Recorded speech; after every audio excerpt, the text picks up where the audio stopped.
পর থেকে সবচেয়ে সেরা মুসলমান সে বলেছেন মুহাম্মদ সাল্লাল্লাহু আলাইহি ওয়াসাল্লাম। এই জন্য হাত আর মুখ দিয়ে কাউকে কষ্ট দেওয়া যাবে সবসময় এই হাত আর এই মুখ কন্ট্রোলে রাখতে হবে। চিল্লায় বলেন ঠিক কিনা?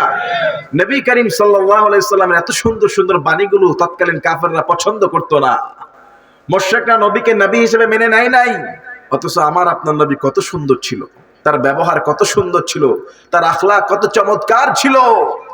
মক্কার কাফের মুশরিকরা বলে যে মুহাম্মদ সাল্লাল্লাহু আলাইহি সাল্লাম সত্য নবী কিনা মিথ্যা নবী আমরা যাচাই করব। কি করব? আমরা পরীক্ষা করব। দুইজন কাফেরকে পাঠিয়ে দিয়েছে মদিনা ইহুদি আলেমদের কাছে। ইহুদিদের মধ্যে কি আছে? আলেম আছে। মদিনার ইহুদি আলেমদের কাছে মক্কার দুই কাফেরকে পাঠিয়ে দিয়েছে, যাও ইহুদি আলেমদেরকে প্রশ্ন করো যে মক্কার মধ্যে দাবিদার আব্দুল্লাহর বেটা মুহাম্মদ সাল্লাল্লাহু আলাইহি সাল্লাম ইনি কি সত্য না মিথ্যা আমরা কিভাবে বুঝবো? ইহুদি আলেমদের কাছে মক্কা থেকে দুইজন কাফের গেলেন। যাওয়ার পরে ইহুদি আলেমদেরকে ধরে বলে, ও ইহুদি আলেমরা, মক্কার মধ্যে কুরাইশ বংশে আব্দুল্লাহর বেটা মুহাম্মদ নিজেকে নবী দাবি করেছে, উনি কি আসলে সত্য নবী না মিথ্যা নবী আমরা কিভাবে বুঝবো? প্রমাণ দাও। ইহুদি আলেমরা বলে, তোমরা সেই নবীকে তিনটা প্রশ্ন করবা, যদি তিন প্রশ্নের জবাব দিতে পারে তাহলে সত্যিকারের ইনি হলেন আখিরি জামানার পয়গম্বর মুহাম্মদুর রাসূলুল্লাহ সাল্লাল্লাহু আলাইহি ওয়াসাল্লাম। প্রশ্ন কয়টা? আওয়াজ করে বলেন, প্রশ্ন কয়টা? তোমরা তিনটা প্রশ্ন করবা। ইহুদি আলেমরা মক্কার মুশরিক কাফেরদেরকে শিখায় দেয়। এক নম্বরে পূর্ববর্তী কিছু যুবক তারা হারিয়ে গিয়েছিল, ওই যুবকদের সম্পর্কে মুহাম্মদ কি জানে? অনেক আগের ঘটনা, মুহাম্মদ তো বর্তমানের। যদি মুহাম্মদ সত্যিকারের নবী হয়, পূর্ববর্তী 1000 বছর আগের ঘটনা যদি নবী হয় সে বলে দিতে পারবে। দুই নম্বরে পূর্ববর্তী জামানায় একজন বাদশা ছিল, যেই বাচ্চা গোটা দুনিয়া ঘুরে বেড়াতো, ওর সম্পর্কে মুহাম্মদকে জিজ্ঞাসা করবা, যদি বলতে পারে সে সত্যিকারের নবী। তিন নাম্বার প্রশ্ন, রূহ কি জিনিস? রূহ, মানুষের যে রূহ আসলে বেঁচে থাকে, রূহ চলে গেলে মারা যায়, এই রূহটা কি জিনিস? এই প্রশ্নটাও করবা।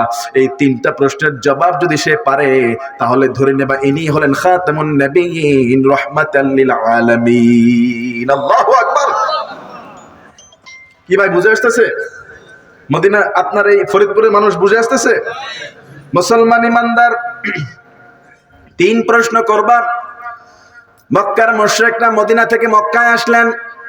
আসার পরে রাসূল করিম সাল্লাল্লাহু আলাইহি সাল্লামকে ধরলেন, ও মুহাম্মদ, তুমি যদি আমাদেরকে তিনটা প্রশ্নের জবাব দাও তাহলে আমরা তোমাকে অস্বীকার করব না, আমরা সবাই তোমার হাতে হাত থেকে পড়বো লা ইলাহা, জোরে লা ইলাহা, লা ইলাহা ইল্লাল্লাহু মুহাম্মাদুর রাসূলুল্লাহ সাল্লাল্লাহু আলাইহি ওয়াসাল্লাম। প্রশ্ন কয়টা?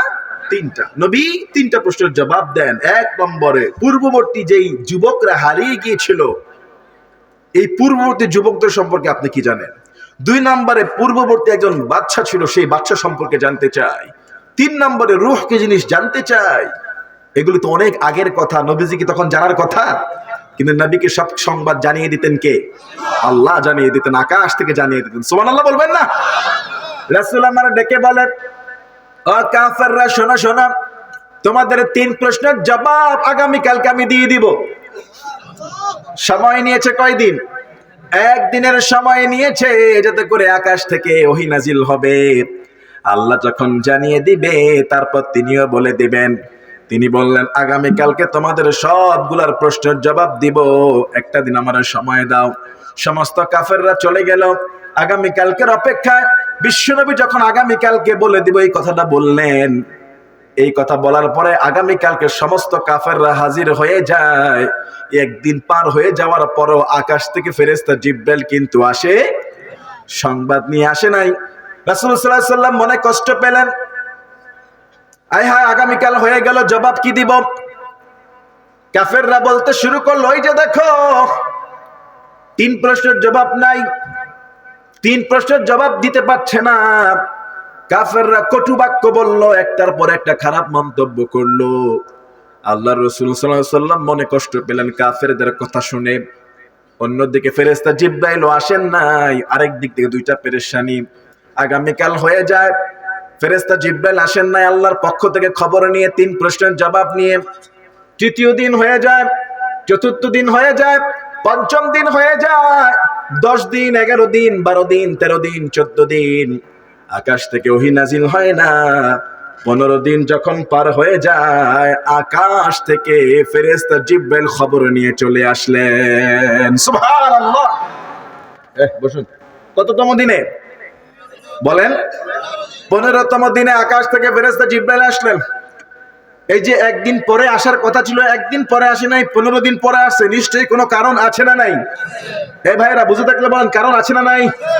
ফেরেশতা জিব্রাইল এসে সেই কারণ দর্শালেন। প্রথমে 3 প্রশ্নের জবাব না, আগে কারণ, কেন আমি দেরি করে এসেছি, কেন আমাকে আল্লাহ পাঠায় নাই, এটা থেকে উম্মত মুহাম্মদের শিক্ষা আছে।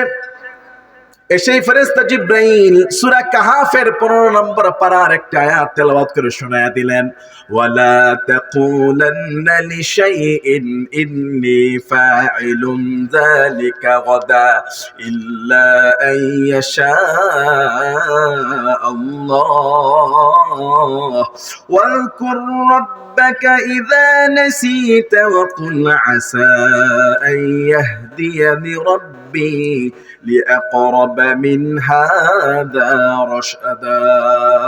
আল্লাহু আকবার।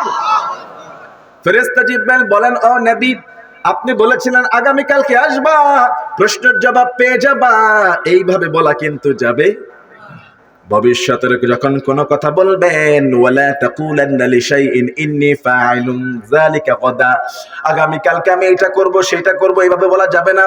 আগামী কালকের ভবিষ্যতের যে কোনো কথার সঙ্গে বলতে হবে ইল্লা আইয়াশা আল্লাহ, যদি আল্লাহ চায় তাহলে আমি বলতে পারবো।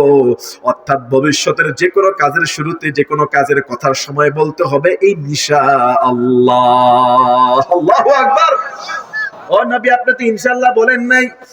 আমার নবী ইনশাআল্লাহ না বলার কারণে পরের দিন ফেরেশতা জিব্রাইল আসে নাই। নবীর ক্ষেত্রে যদি 15 দিন লেট হয়, আমরা উম্মত যদি ভবিষ্যতের যে কোনো কথা কাজের সঙ্গে ইনশাআল্লাহ না বলি, সেই কাজ কি কখনো সফল কাম হবে? মাশাআল্লাহ, তো বুঝতে পারছেন। আগামীকালকে ভাই বাজারে আপনার সঙ্গে দেখা করব, কি বলতে হবে? 1 সপ্তাহ পরে আপনার টাকা পেয়ে যাবেন।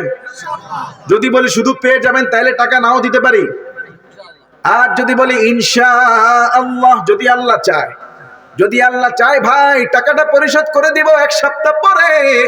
1 সপ্তাহ পরে টাকা পরিশোধ করার মতো যোগ্যতা, ক্ষমতা, তৌফিক, সম্পদ দান করে দিবেন কে? আল্লাহ আমারে রব। বলেন, আল্লাহ আমারে রব, এই রবি আমার সব, ঠিক কিনা? আল্লাহ আমারে রব, এই রবি আমার সব। আরে দমে দমে দমে দমে তনু মনে তারি অনুভব, দমে দমে তনু মনে তারি অনুভব। তোমারে দুনিয়াতে আমি যেদিকে তাকাই, অথই নিয়ামতে ডুবে আছি সবাই, ঠিক কি না? যেদিকে তাকান আল্লাহর নিয়ামত আছে না নাই? যেমন আপনাদের ফরিদপুরের খেজুরের রস, এটা নিয়ামত। পাট, এটা নিয়ামত। আবার আমার চাঁদপুরের ইলিশ, কথা বলেন, আমার চাঁদপুরের ইলিশ, কুমিল্লার রসমালাই, নাটোরের কাঁচাগোল্লা, রাজবাড়ির চমচম, বগুড়ার দই, এক একটা জেলায় আল্লাহ এক একটা নিয়ামত দ্বারা ভরপুর করে দিয়েছে। সুবহানাল্লাহ বলেন। রাজশাহীতে গেলে আমার লিচু আছে না নাই? সাতক্ষীরাতে গেলে চিংড়ির ঘের, ঠিক না বে ঠিক? আপনি পৃথিবীতে যেখানেই যাবেন সেখানে আল্লাহর নিয়ামত। আল্লাহু আকবার। আমি রাজশাহীতে গেলাম, বললাম ভাইরা আপনারা কি করেন? কমিটির সদস্যরা বলল, হুজুর এখানে সবার পান ক্ষেত আছে, পান ক্ষেত। অথচ আমি জীবনে ঠিক মতো পান ক্ষেতের কাছেও যাই নাই, দেখিও নাই। কি নিয়ামত, ঠিক না বে ঠিক? এক এক জায়গায় এক একটা নিয়ামত আল্লাহ দিয়েছে। এজন্য কবি কি সুন্দর করে বলেছেন, তোমার দুনিয়াতে আমি যেদিকে তাকাই, অথই নিয়ামতে ডুবে আছি সবাই। পাখ পাখালির গানে শুনি তাসবিহ কলরব, তাসবিহ কলরব। আল্লাহ আমার রব, এই রবি আমার সব। আল্লাহ আমার রব, এই রবি আমার সব। আলহামদুলিল্লাহ বলেন। তাহলে যে কোনো কাজের, ভবিষ্যতের যে কোনো কাজের সঙ্গে বলতে হবে, সবাই বলেন না, কি বলতে হবে? এটা নাম্বার 1 তাফসিরের শিক্ষা। ইনশাআল্লাহ বলতেই হবে। ইনশাআল্লাহ এখানে তাফসির শেষ করবে, আমি আমার গন্তব্যে ফিরে যাব ইনশাআল্লাহ। এবার আসুন তাফসিরে চলে যায়। নবীজি এবার প্রশ্নের জবাব দিচ্ছে ফেরেশতা জিবরাইলের শোনানো অনুযায়ী। মনে আছে না? 1 নাম্বার প্রশ্ন হলো পূর্বকালের যুবকদের সম্পর্কে। পূর্বকালের যুবক কারা? ওই পূর্বকালের দেশের বাদশার নাম ছিল বাদশা দাকিয়ানুস। কি নাম? মনে রাখবেন, কি নাম? আরে ভাই এটা তাফসির শিখেন না, মনে রাখেন না এটা তাফসির। বাদশার নাম হলো বাদশা দাকিয়ানুস। দাকিয়ানুস, এই বাদশা দাকিয়ানুস হলো জালেম বাদশা। কি বাদশা? জালেম বাদশা। এখনো জালেম বাদশা পৃথিবীতে আছে না নাই? নামে মুসলমান, কামে জালেম, এরকম পৃথিবীতে আছে না নাই? ওই যে পাকিস্তানের ভালো একটা নেতা, ভালো একটা প্রধানমন্ত্রী ইমরান খান, ওরে জেলখানা ঢুকে রাখছে। কথা বলে না। ও কেন জেলখানা ঢুকে রাখছে? ও ইসলামের কথা বলতো, আলেমদের পক্ষে ছিল, ইসলামের কথা বলে বলে দেশ শাসনের চেষ্টা করছে। পশ্চাত্যের আমেরিকার ষড়যন্ত্রে কায়িত হয়ে গেছে। কথা বুঝেন নাই? এখন ইসলামের কথা বললেই তো জেলখানা। সে মন্ত্রী হোক, প্রধানমন্ত্রী হোক, আর আলেম হোক। কথা বলেন ঠিক কিনা? আর ওই চোর চোরটা ইহুদি খ্রিস্টানদের দালালি করতে পারলে সবকিছু টিকে থাকে। চিল্লা বলেন ঠিক কিনা? কিন্তু যারা প্রকৃত মুসলমান, যতই অত্যাচার, যতই নির্যাতন, যতই জেল জুলুম আসুক না কেন, একজন মুসলমান কখনো মাথা নোয়ায় না আল্লাহ ছাড়া। চিল্লা বলেন ঠিক কিনা? ওই বাচ্চা ছিল বাচ্চা দাকিয়ানুস, জালেম। জালেম বাচ্চার দেশের আইন সবাইকে একটাই মানতে হবে, সবাইকে মূর্তি পূজা করতে হবে, সবাইকে বাচ্চাকে খোদা মানতে হবে। নাউজুবিল্লাহ। বছরের ঈদের দিন, ওদের বছরের যে ঈদ, ওই ঈদের দিন পূজার মণ্ডপে গিয়ে পূজা করে, মূর্তির নামে ছাগল জবাই করে। এক কোপে ফেলে দেয় না? মূর্তির নামে ছাগল জবাই করে, বাচ্চা দাকিয়ানুসের ইবাদত করে, মেলার মধ্যে নাচ গান, হই হুল্লোর, মূর্তি পূজা, মদখোর, নারীখোর। মেলার মধ্যে বাচ্চা দাকিয়ানুসের নির্দিষ্ট সবাই আনন্দ উৎসব করে। ওই মেলার মধ্যে হঠাৎ করে একজন যুবক, তার হৃদয়ের মধ্যে হঠাৎ করে ভয় ঢুকে গিয়েছে। কার? তিনি মনে মনে চিন্তা করলেন, দুনিয়ার কোন মূর্তি, কোন বাদশা মানুষের খোদা হতে পারে না। মানুষের খোদা তো তিনি, যিনি আসমান আর জমিনের মালিক, যিনি। মনে মনে যুবকটা বলে, আমি এই মূর্তি পূজা করব না, আমি এই গান বাজনা করব না, আমি এই মদ খাবো না, আমি এই বাচ্চার হুকুম মানবো না। জীবন যাক, মরণ হোক, সম্পদ যাক, হুকুম মানবো একজনের। চিল্লা বলেন তিনি কে? যুবকটা বলে, আমি মেলা ত্যাগ করলাম। মনে মনে চলে গেল, মেলা ছেড়ে দূরে গিয়ে একটা গাছের নিচে বসে আছে। কিন্তু বাদশা দাকিয়ানুসের আইন, আমার হুকুম বাইরে যারা হবে তারাই কল্লা ফেলে দেওয়া হবে। ওই যুবক মনে মনে ভয়ে ভয়ে কাউকে কিছু বলে না, মনে মনে স্বীকার করেছে, ও আমার রব। কে গো? আমার রব, যিনি আকাশের মালিক, জমিনের মালিক। আমি আপনার গোলাম, আজকের পর থেকে আমি আপনার ইবাদত ছাড়া কারো ইবাদত করব না। সুবহানাল্লাহ। মেলা থেকে বের হয়ে গেল কয়জন? চলে গেল দূরে একটা গাছ তলায়। কোন তলায়? গাছ তলায় গিয়ে চুপচাপ বসে আছে, কি করবে বুঝতে পারছে না। একটু পরেই সেই মেলায় আরেকজন যুবক, তার অন্তরের মধ্যে একই কায়দা, আল্লাহর ভয়, আল্লাহর চিন্তা ঢুকে গেল। সুবহানাল্লাহ বলেন। হেদায়েত দেওয়ার মালিক কে? যারা হেদায়েত পাইছে তারা তাফসীর মাহফিলে আছে, আর যাদের অন্তরে হেদায়েত আসে নাই এখনো বাইরে গুড়গুড় করে। কথা বলেন। এরকম যুবক আছে না নাই? কিছু যুবক আছে হেদায়েত পাওয়ার পরে গান বাজনা বন্ধ করে দিয়ে কোরআনের মঞ্চ আয়োজন করে। ঠিক না বেঠিক? আবার কিছু মানুষ আছে কোরআনের মাহফিল শুনতে আসে, হেদায়েতের পাওয়ার না থাকার কারণে বুট বাদাম চাবায়, তারপরও তাফসীর মাহফিলে বসে না। চিল্লায় বলেন ঠিক কিনা? বাইরে যারা আছো তাকায় দেখো, তোমার থেকে কম বয়সী কচি কচি বাচ্চারা পর্যন্ত এখানে বসে আছে। দাড়ি পাকা মুরব্বিরা, আলেম ওলামারা কষ্ট করে কোরআনের বাগানে বসে আছে। তার মানে আপনাদের ভিতরে ভয় আর ভালোবাসা আছে কার? একটু পরেই সেই মেলার মধ্যে আরো একজন যুবক, একই চিন্তা, একই কায়দা, চুপচাপ গোপন, কোনো কিছু কাউকে বলে না। মেলা থেকে বের হয়ে সেই যেই জায়গায় গিয়ে বসলো, আগের জনও সেই জায়গায় বসে আছে। আল্লাহর কি হুকুম, দুইজনই একই গাছতলায়। সুবহানাল্লাহ। কারো মনের কথা কাউকে বলে না, বাচ্চার ভয়। বাচ্চা তো হত্যা করে ফেলে। একটু পরে সেই মেলায় আরো একজন, একটু পরে আরো একজন, 4 জন, একটু পরে আরো একজন, 5 জন, একটু পরে আরো একজন, 6 জন, একটু পরে আরো একজন। কয়জন? সাতজন যুবক মেলা থেকে বের হয়ে একই গাছতলায় আল্লাহর কি হুকুম সমবেত হয়, কিন্তু কেউ কাউকে চিনে না, কেউ কাউকে তাদের মনের কথা প্রকাশ করে। সবাই মেলার থেকে বের হয়ে একটাই সিদ্ধান্ত নিয়েছে, আমরা এখন থেকে হুকুম মানবো একজনের, তিনি কে? যাদের হৃদয় আছে আল্লাহর ভয়, বলেন না একটু, যাদের হৃদয় আছে আল্লাহর ভয়, তারা কভু পথ ভুলে যায় না। আল্লাহর প্রেম ছাড়া এই দুনিয়ায় কারো কাছে কোনো কিছু চাই না, ঠিক কি না? রাতের আধারে যারা সেজদাতে রয়, দু চোখের শ্রুতে নদী যেন বয়। রাতের আধারে যারা সেজদাতে রয়, দু চোখের শ্রুতে নদী যেন বয়। ছলনার হাত ছানি যতই আসুক, পিছনে ফিরেও সে তাকায় না। যাদের হৃদয় আছে আল্লাহর ভয়, তারা কভু পথ ভুলে যায় না। আল্লাহর প্রেম ছাড়া এই দুনিয়ায় কারো কাছে কোনো কিছু চাই না, ঠিক কিনা বলেন? সাতজন যুবক একই গাছতলায় বসে আছে, কারো কথা কাউকে বলে না। হঠাৎ করে একজন সাহসী যুবক দাঁড়ায় গেল, দাঁড়িয়ে ছয়জনকে জিজ্ঞাসা করে, ভাইরা আমার, দেশের সব মানুষ এক জায়গায় হই হুল্লোড়, গান, কনসার্ট, মূর্তি পূজা, আর আমরা কেন মেলা ছেড়ে এই জায়গায় বসে আছি? আমি তো একটা কারণে আসছি। শুনে রাখেন, আমি এই জায়গায় এসেছি এই কারণে, এই দেশের বাচ্চার কুফরি আইন, কুফরি মতবাদ, শিরকি কাজ আমার পছন্দ হয় না।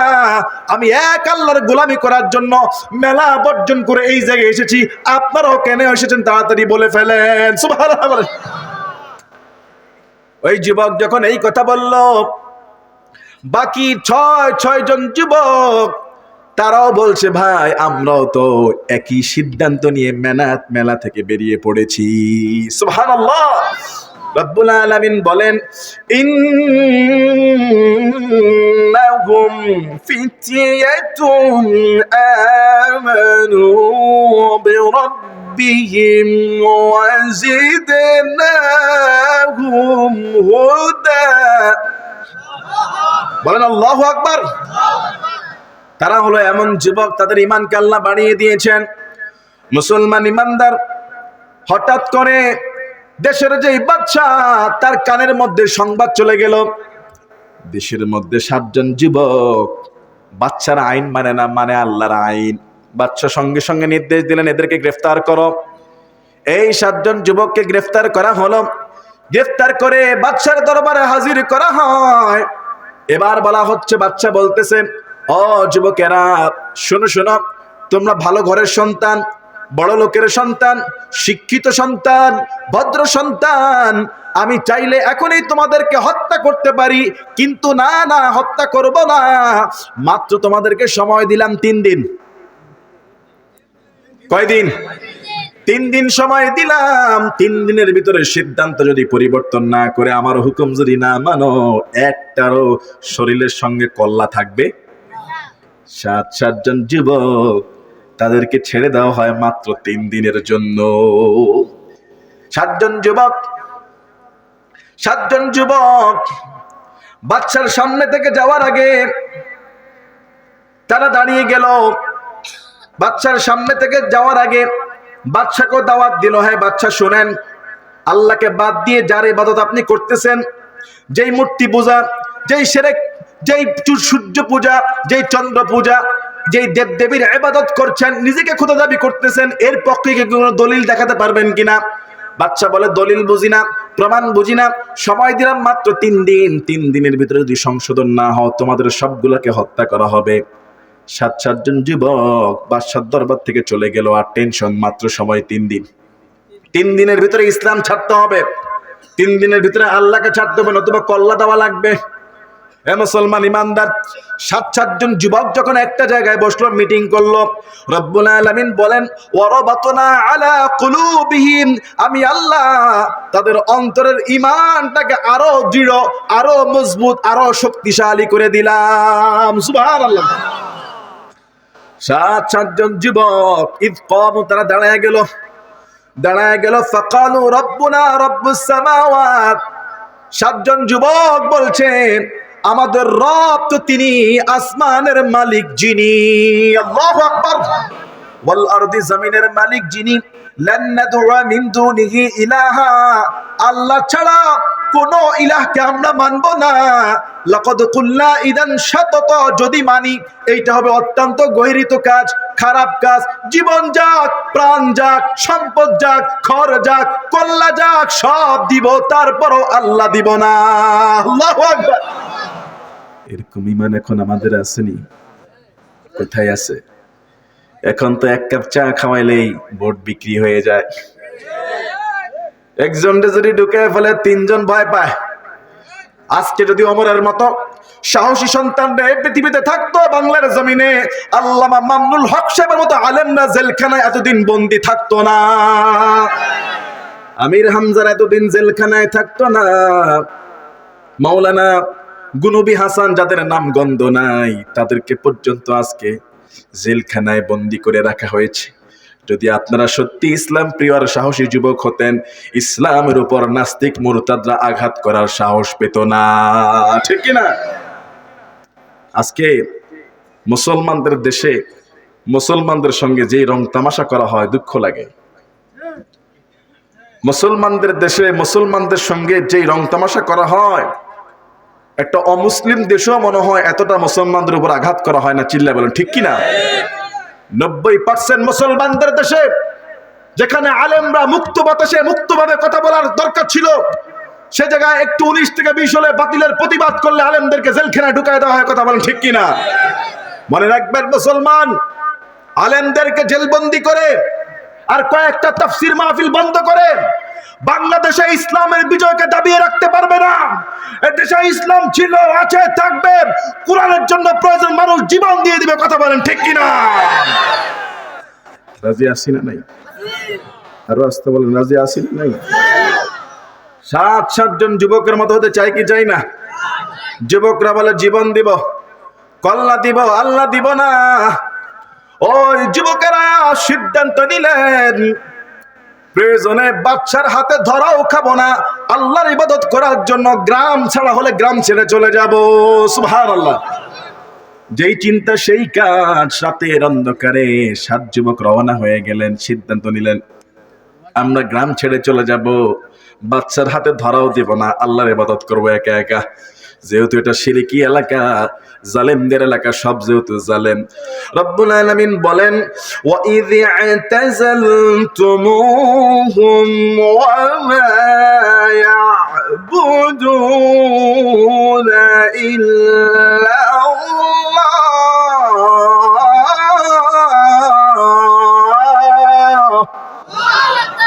রব্বুল আলামিন বলেন, ওরা যখন সিদ্ধান্ত নিল বিচ্ছিন্ন হয়ে যাবে, এলাকা ছেড়ে দিবে এক আল্লাহর ইবাদতের জন্য, আল্লাহ পাক রব্বুল আলামিন ওই যুবকদের অন্তরে একটা কথা খেয়াল করায় দিলেন, মাথার মধ্যে একটা চিন্তা ঢুকায় দিলেন, হে যুবকেরা, তোমরা যেহেতু আমার জন্য এলাকা ছাড়বা, দেশ ছাড়বা, ফাউ ইলাল কাহফি, গুহার ভিতরে, গর্তের ভিতরে ঢুকো।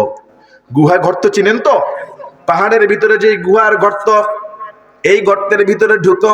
আমি রব বলছি, ইয়ানসুরু লাকুম রাব্বুকুম মির রাহমাতিহি, তোমরা যখন গুহার ভিতরে ঢুকবা, আমি রবের রহমত তোমাদের গুহা পর্যন্ত পৌঁছে যাবে। সুবহানাল্লাহ। এজন্য দেখবেন আলেমরা জেলখানায় থাকলো, আল্লাহর জন্য জেলখানায় থাকলেও শান্তি পায়। বহু আলেম জেলখানা থেকে বের হয়ে বলতেছে, আমি সেখানে আরো বেশি বেশি কোরআন তেলাওয়াত করেছি, আমি তাহাজ্জুদ বেশি পড়েছি। অর্থাৎ বিপদ যত বেশি এসেছে তত বেশি আল্লাহর কাছাকাছি হয়েছে। দিনদার মুত্তাকি ফরহেজগাররা ভেঙে পড়ে না, বিপদ আসলেও তারা আল্লাহর আরো কাছাকাছি হওয়ার চেষ্টা করে, ঠিক কি না? দুঃখে পড়ে না ভেঙেছে বীর পুরুষ, বাধার প্রাচীর দেখে হয় না বেহুশ, তেমন মানুষ কই বীর মুজাহিদ, দুর্জয় দুঃখে সুখে তাকে খুঁজি আজ, দুর্জয় দুঃখে সুখে তাকে খুঁজি আজ, সকল ব্যথারে বোঝা বইতে পারে, সবে জ্বালা যাতনাও সইতে পারে। বিপদ আপদ এলে আল্লাহকে ডাকে, তারে দয়া করুণায় ভরসা রাখে। হারায় না হুশ সেই তো মানুষ, সেই তো মানুষ, সেই তো মানুষ, সেই তো মানুষ। ঠিক কিনা বলেন? রাতের অন্ধকারে যুবকেরা রওনা হয়ে গেলেন গুহার উদ্দেশ্যে। কিসের উদ্দেশ্যে? গুহার উদ্দেশ্যে রওনা হয়ে যায়। রাতের অন্ধকারে 3 দিনের ভিতরে চলে যাচ্ছে, না হলে বাদশা গ্রেফতার করবে। রাতের অন্ধকারে যখন রওনা হয়ে গেলেন, তাদের সঙ্গে একটা কুকুরও রওনা হয়েছে। কুকুরের ঘেউ ঘেউ শব্দ রাতের বেলা কম না বেশি? কথা বলেন। কুকুরের শব্দ কিন্তু রাতের বেলা বেশি। 7 জন যুবক চিন্তা করলেন, এই কুকুরটা যদি সঙ্গে নেই, এটার ঘেউ ঘেউ শব্দ হবে, মানুষ ঘুম থেকে উঠে যাবে। 7 জন যুবক কুকুরটারে তাড়ায় দেয়, কিন্তু আল্লাহর কি হুকুম, যতবার তাড়ায় দেয় ততবারই তাদের পিছনে আবার রওনা হয়ে যায়। যুবকেরা চিন্তা করলেন, কুকুরটারে সঙ্গে নিলে বিপদ। আমরা যাচ্ছি পাহাড়ের গুহায়, কুকুর রাখবো কোন জায়গায়? আমরা যেদিকে কুকুর সেই দিকে। বারবার তাড়িয়ে দেয় যুবকেরা কুকুরটাকে।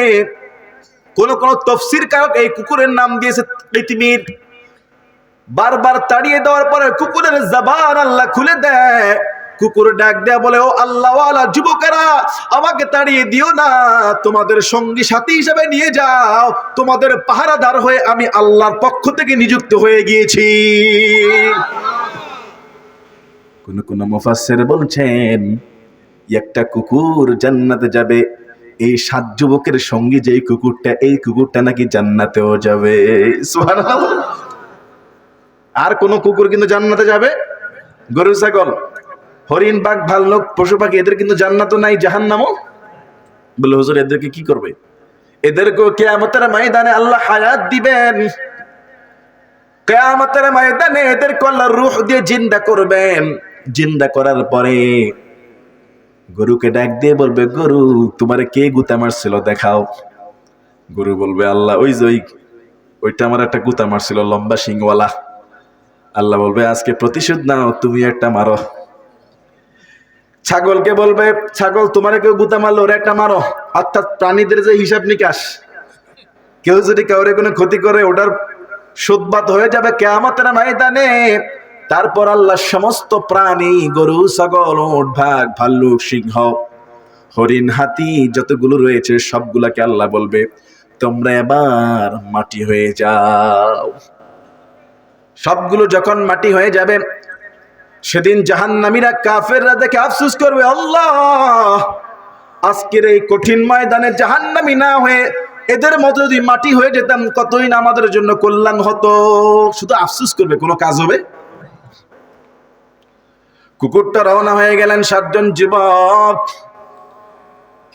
7 যুবক গুহার ভিতরে ঢুকলেন। ইদ আওয়াল ফিতিয়া ইলাল কাহফি। গুহার ভিতরে ঢোকার পরে দেখতেছে গুহার মধ্যে কি মানুষ বসবাস করতে পারে? সেখানে কোনো দরজা নাই, জানালা নাই, ফ্যান নাই, লাইট নাই, বিছানা নাই, বালিশ নাই, পানি নাই, খাবার নাই। কিন্তু রবকে ভালোবেসে ঢুকেছে আড়াল হওয়ার জন্য। যুবকগুলো গুহার ভিতরে ঢুকে একটা দোয়া করে, আল্লাহ ফাকানু রব্বানা, ও আমাদের রব, আতিনা মিন লাদুনকা রাহমাহ, আপনার পক্ষ থেকে রহমত চাই, দয়া চাই, ভালোবাসা চাই, সাহায্য চাই। ও হাইয়্যি লানা মিন আমরিনা রশাদা, যেই ঈমানকে হেফাজত করার জন্য বাদশার অত্যাচার থেকে বেঁচে এখানে এসেছি, আমাদের সেই ঈমান হেফাজত করার জন্য, আমাদের কাজ পরিপূর্ণ করার জন্য আপনার রহমত আমরা চাই। সুবহানাল্লাহ। মনে রাখবেন মুসলমান ইমানদার, মনে রাখবেন মুসলমান ইমানদার, গুহার ভিতরে কিন্তু খাবার নাই, পানি নাই, পয়সা নাই, দরজা নাই, জানালা নাই। জোরে গেলে 2 ঘন্টা থাকা যাবে, জোরে গেলে 1 দিন থাকা যাবে, কয়েকদিন থাকা কিন্তু এখানে সম্ভব। অন্যদিকে বাদশা দাকিয়ানুস গোটা দেশের মধ্যে তল্লাশি, খোঁজাখুঁজি শুরু হয়েছে। 7 যুবক কোথায়, ধরে নিয়ে আসো। তাদের বাড়িতে যায়, 7 যুবক নাই। গ্রামে গঞ্জে শহরে সব জায়গায় তল্লাশি হয়, যুবকদেরকে খুঁজে পাওয়া যায় না। যুবকরা আসলে কোথায়? গুহার ভিতরে ঢুকে আছে। আর আল্লাহকে বলে, আল্লাহ তোমার রহমত চাই, দয়া চাই, করুণা চাই, আমাদের কাজগুলোকে হাসিল করার তৌফিক চাই। সুবহানাল্লাহ। যেন দোয়াটা আরশ আজিমে পৌঁছে গেল। রব্বুল আলামিন যুবকগুলো যখন গুহার ভিতরে ঢুকে এই দোয়াটা করলো, আল্লাহ পাক রব্বুল আলামিন জানায় দেয়, ফাদরাবনা আলা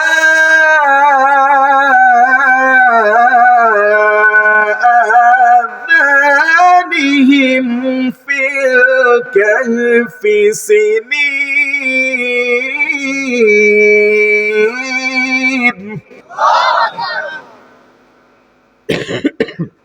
রব্বুল আলামিন জানায় দিলেন, ফাদরাবনা আলা আযানিহিম ফিল কাহফি সিনিনা আদাদা।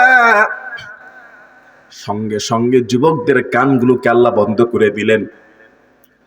শুধু কানগুলোকে বন্ধ করলেন না, চোখের মধ্যে আল্লাহ ঘুম এনে দিলেন। ঘুম একদিন না, 2 দিন না, সিনিনা আদাদা, কয়েক বছরের জন্য আল্লাহ যুবকদেরকে ঘুম পাড়ায় দিলেন। সুবহানাল্লাহ।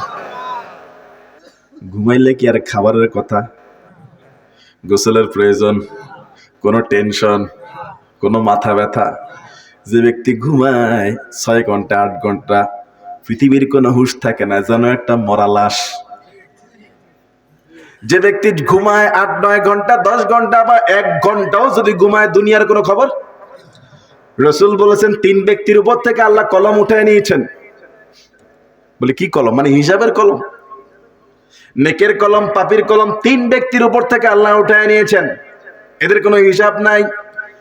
1 নম্বর হলো শিশু, বাচ্চা, নাবালেগ, এদের কোনো হিসাব, এদের কোনো গুনাহ নাই, নামাজ না পড়লে কোনো গুনাহ নাই। ছোট্ট বাচ্চা, অবুঝ মানুষ, গালি দিলেও গুনাহ হবে না, একটা অন্যায় করলেও গুনাহ হবে না।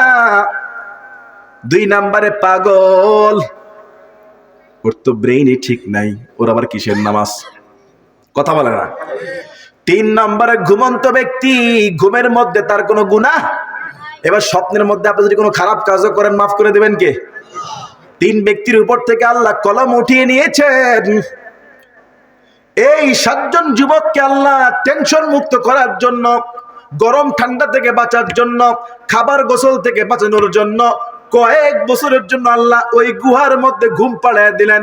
ফাদরাবনা আলা আযানিহিম, কানকে বন্ধ করে দিলেন যাতে করে বাইরের কোনো শব্দ কানের ভিতরে না ঢুকে।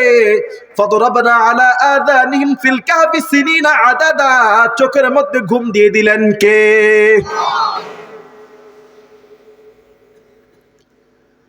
গুহার মুখটা হলো খোলা। কোরআন বলছে গুহার মুখটা এমনি কি খোলা থাকে না? এখন দিনের বেলা যদি সূর্য উঠে, প্রচন্ড রোদ যদি গুহার মুখ দিয়ে ভিতরে গিয়ে গায়ে লাগে, গরমে কিন্তু ঘুম ভেঙে গেলেও যেতে পারে, পারে কিনা? একটা ঘুমন্ত ব্যক্তির চেহারার মধ্যে যদি আপনি জানালা খুলে দেন আর রোদের আলোটা যদি এসে পড়ে, 5 মিনিট 10 মিনিট 15 মিনিট পরে কি আর ঘুমটা থাকবে? মানুষের ঘুমের নেচার হলো, ঘুমের বৈশিষ্ট্য হলো, যত অন্ধকার তত ঘুমের মজা বেশি। কথা বলে না। এজন্য রাত হলে মানুষ ঝিমায়। যেমন আপনারা এখন অনেকে ঝিমাইতেছেন, রাত তো গভীর হয়ে গেছে, তাই না? রাত হলে মানুষের ঘুম যেমন মজা হয়, দিনের বেলা ঘুম এত মজা হয় না। এখন দিনের বেলা সূর্য উঠবে, সূর্যের আলো গুহার ভিতরে ঢুকবে, যুবকদের ঘুম ভেঙে যাবে। রব্বুল আলামিন বলছেন, ওয়াতারাশ শামসা ইযা তালাআত তাযাওয়ারু আন কাহফিহিম যাতাল ইয়ামিন। সূর্যের আলো যেন গুহার ভিতরে না ঢুকে। মুসলমান ইমানদার ফজরের পরেই সূর্য উঠে, দুপুর পর্যন্ত রোদ একদিকে, বিকালবেলা রোদ আরেক দিকে। কথা বলে না।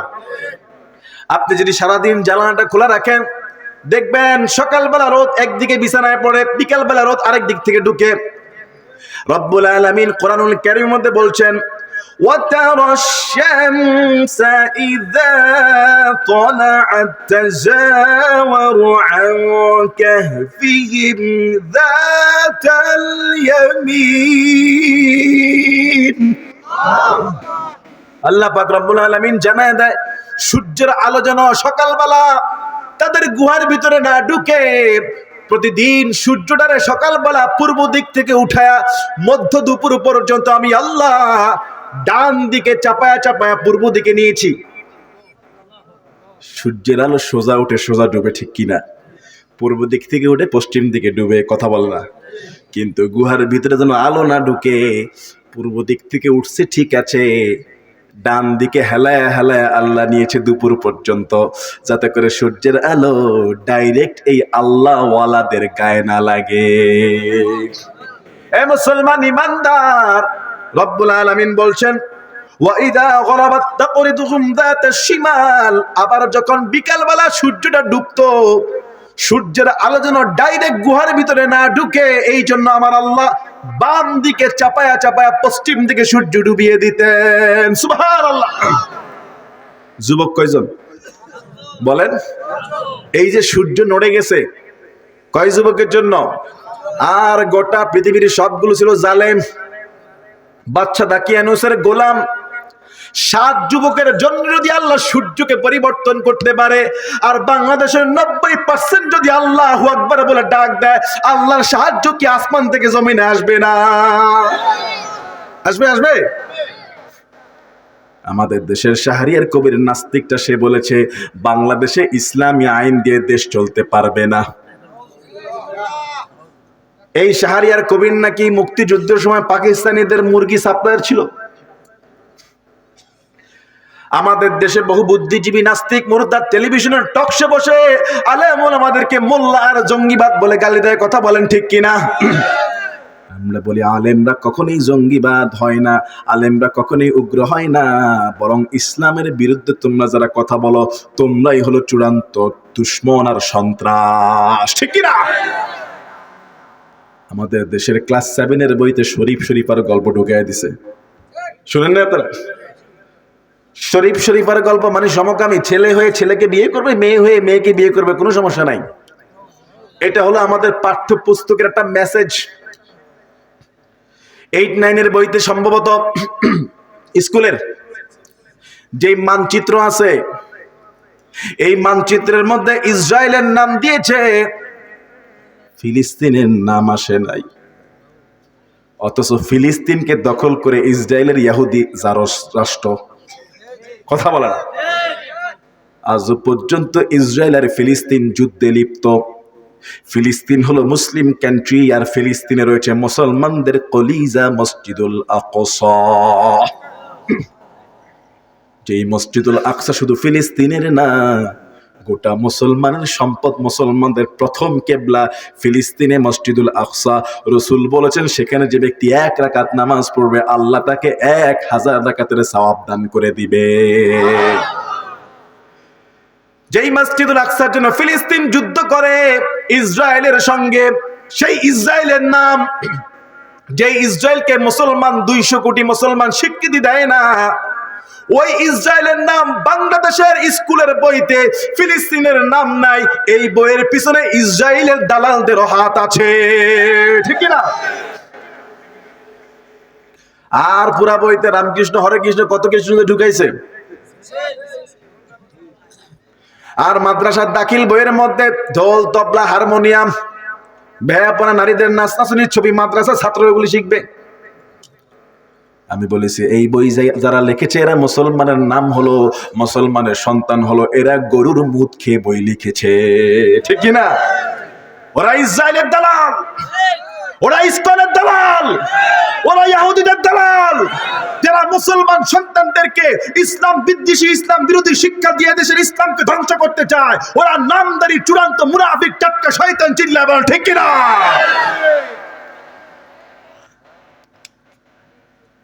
এই ষড়যন্ত্র বাংলার জনগণ মেনে নিবে? আমাদের ইসলামকে ধ্বংস করার ষড়যন্ত্র এই দেশের 16 কোটি মুসলমান মেনে নিবে? ইসলামের জন্য যদি প্রয়োজন হয় আবার যুদ্ধ হবে। ইসলামের জন্য যদি প্রয়োজন হয় জেলখানা যেতে আমরা রাজি আছি, যদি প্রয়োজন হয় ফাঁসির কাছে ঝুলতে রাজি আছি, ইসলামের জন্য, কোরআনকে টিকানোর জন্য, রাসূলের সুন্নাহকে জীবিত রাখার জন্য যদি প্রয়োজন হয় বাংলার জনগণ প্রত্যেকটা ঘর থেকে কাফনের কাফন পরে রাজপথে নেমে যাব। কারা কারা রাজি আছে দুই হাত তুলে দেখাও মুসলমান।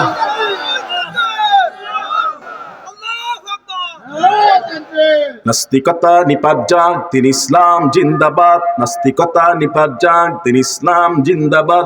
কোটি প্রাণের একই আওয়াজ। খোদাদ্রোহী ছাড় পাবে না, এই বাংলায় ঠাঁই হবে না। মুসলমানরা জেগেছে আছে কিনা?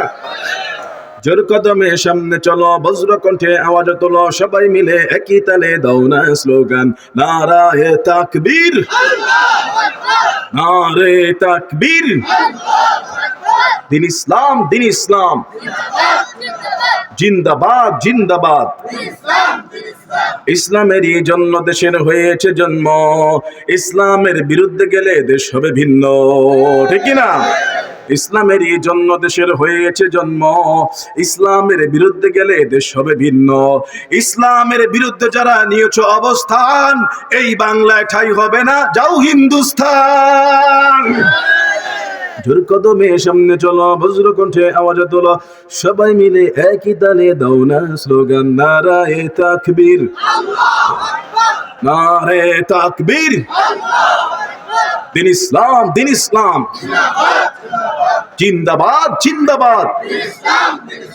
মুসলমানের এই দেশেতে নাস্তিকদের ঠাঁই নাই, নাস্তিকদের পক্ষে যারা তাদের কোনো রক্ষা নাই। মুসলমানের এই দেশেতে নাস্তিকদের ঠাঁই নাই, নাস্তিকদের পক্ষে যারা তাদের কোনো রক্ষা নাই। এই দেশেতে থাকতে হলে কোরআন মানতে হবে, কোরআন না মানলে সোনার বাংলা ছাড়তে হবে। জোর কদমে সামনে চলো, বজ্র কণ্ঠে আওয়াজ তোলো, সবাই মিলে একই তালে দাও না স্লোগান, নারায়ে তাকবীর, নারে তাকবীর। দিন ইসলাম, দিন ইসলাম জিন্দাবাদ, জিন্দাবাদ। আল্লাহ আমাদেরকে সাহস শক্তি দান করে বলেন আমিন। আরো চিৎকার দিয়ে বলেন আমিন। আজকে ফিলিস্তিনের মুসলমানদের উপরে বৃষ্টির মতো বোমা বর্ষণ করা হচ্ছে, 200 কোটি মুসলমান কিছু বলতেছে না, কথা বলেন ঠিক কিনা? এই ইসরায়েলের মাত্র 3-4 লক্ষ ইহুদি, 3-4 লক্ষ কি 1-2-3 কোটি সর্বোচ্চ হবে ইহুদির বাচ্চারা। আজকে মুসলমানদের উপর আক্রমণ করে মসজিদুল আকসার জুমার নামাজ পর্যন্ত বন্ধ করে দেওয়া হয়েছে। ফিলিস্তিনের নারী, শিশু, বয়োবৃদ্ধ থেকে শুরু করে তাদের ঘর বাড়িগুলোকে বোমার আঘাতে পানির সঙ্গে একবারে মাটির সঙ্গে মিশিয়ে দিচ্ছে। আজকে 200 কোটি মুসলমানদের কিসের অভাব রয়েছে? অস্ত্র শস্ত্র সৈন্য কোনো কিছুর অভাব নাই, কথা বলেন ঠিক কিনা? আরে আমি বলেছি 200 কোটি মুসলমান যুদ্ধ করার প্রয়োজন নাই, 200 কোটি মুসলমানের অস্ত্র ব্যবহার করার দরকার নাই। যদি 200 কোটি মুসলমান রাতের বেলা প্রস্রাবটা জমায়া সকালবেলা ওই ইসরায়েলের দিকে প্রস্রাব করে দেয়, পুরা ইসরায়েল সমুদ্রের মধ্যে ওই মুসলমানদের প্রস্রাবে ভেসে যাবে, কথা বলেন ঠিক কিনা? অথচ আজকে আমাদের ঈমান এত দুর্বল, আমাদের শক্তি সৈন্য সংখ্যা থাকার পরেও আজকে ইহুদি খ্রিস্টানরা মুসলমানদেরকে নিয়ে পুতুল খেলতেছে, কথা বলেন ঠিক কিনা?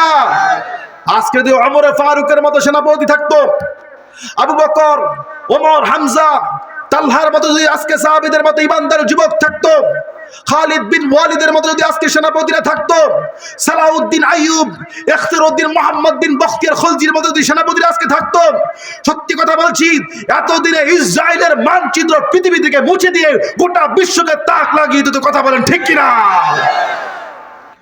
দুঃখ রাখার জায়গা নাই। ইসরায়েলকে কি বলবো, বাংলাদেশে এখন ইসরায়েলের চামচা ঢুকে গেছে।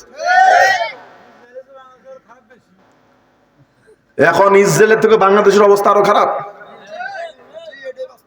আমাদের পাঠ্যসূচি থেকে শুরু করে বিভিন্ন জায়গায় নাস্তিক মুরতাদদের চক্রান্ত ঢুকে গেছে। মুসলমানদের সন্তানকে কোরআন হাদিস থেকে বিমুখ করার জন্য ষড়যন্ত্র চলতেছে। টেলিভিশনের টকশে, পেপার, পত্রিকায় প্রকাশ্যে আলেম ওলামাদের বিরুদ্ধে কথা লিখতেছে। ইসলামের যারা দায়ী, ইসলামের আলেম যারা, এদেরকে মোল্লা, মুন্সি, তারপরে জঙ্গিবাদ বলে, মৌলবাদ বলে গালাগালি করছে। এবং যারা জোশ জজ্বা দিয়ে প্রতিবাদ করতেছে, এদেরকে জেলখানায় পর্যন্ত বন্দি করতে কুণ্ঠাবোধ করতেছে না।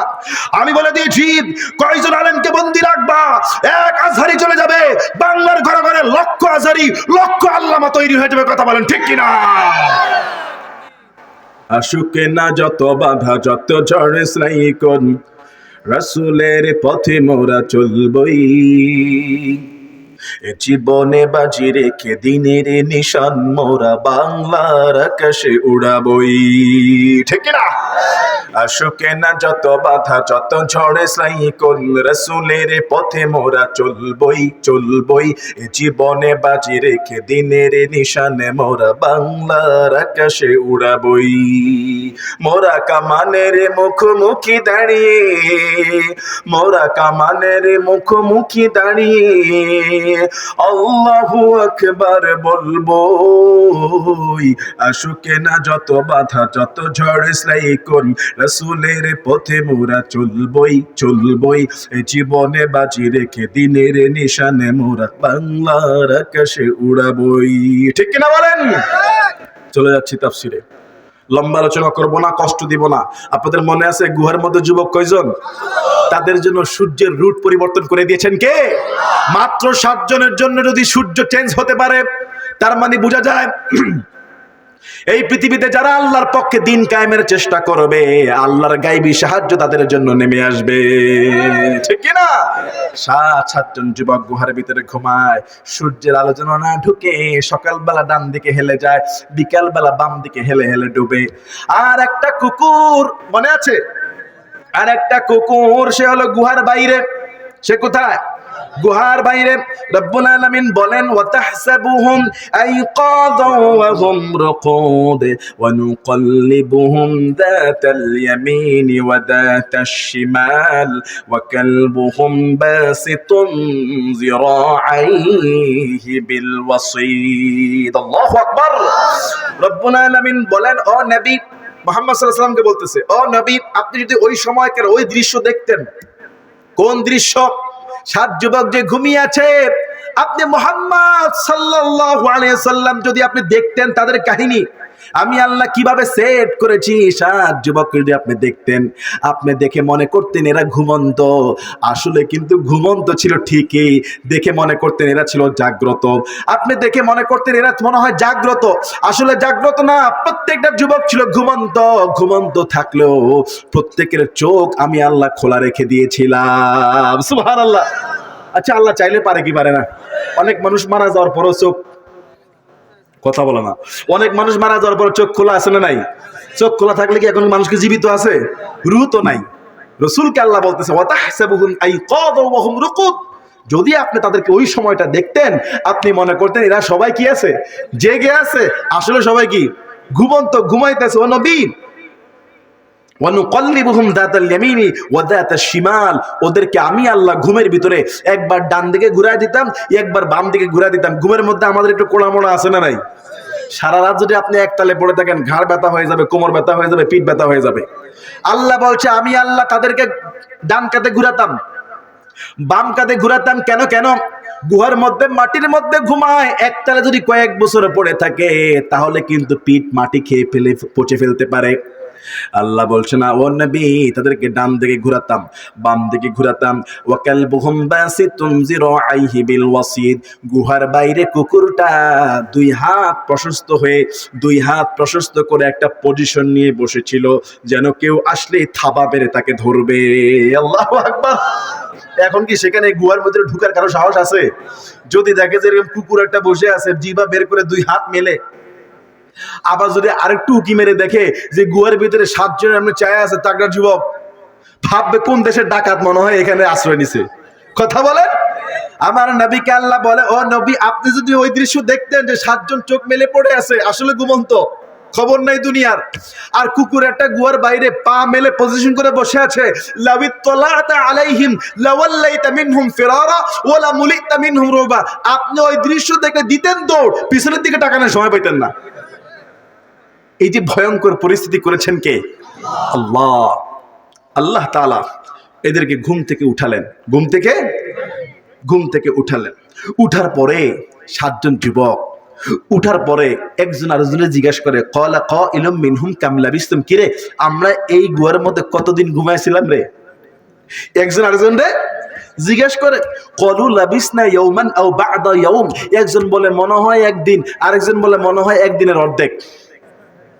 কথা বুঝেন নাই মনে হয়? এই ফরিদপুরবাসী কথা কি বুঝতে পারছেন? একজন আরেকজনের জিগায় কতদিন এখানে ঘুমাইছিলাম রে, একজন বলে একদিন, আরেকজন বলে একদিনের অর্ধেক এখন তর্ক বিতর্ক শুরু করে দিয়েছে। ইমানদাররা কি তর্ক বিতর্ক করে?